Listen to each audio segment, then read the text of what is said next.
Welcome to the Rim Break Rodeo. We hope this video helps. You start by closing Visual Studio Code and any integrated terminals. This ensures files aren't locked.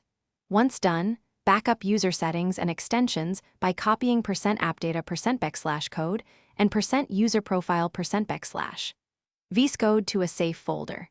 Make sure you have administrator rights so the uninstall can remove system files.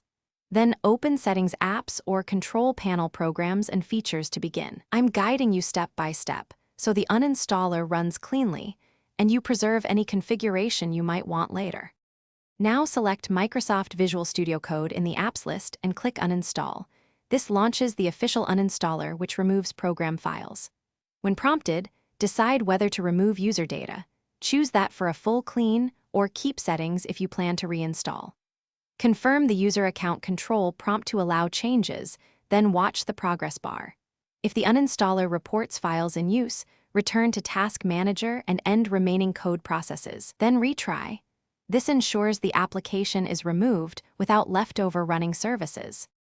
Finish by deleting leftover folders such as %appdata %code and %localappdata %programs /Microsoft VSCode to remove caches and binaries. If you want a pristine system, remove related registry keys only if you know what you're doing. Otherwise, skip that step. Reboot the PC to clear locks and verify removal. If a reinstall or new install fails, run the Microsoft Install and Uninstall troubleshooter or try the uninstaller again in safe mode. This tip solves most stubborn file. Thanks for watching. Consider subscribing if we helped you.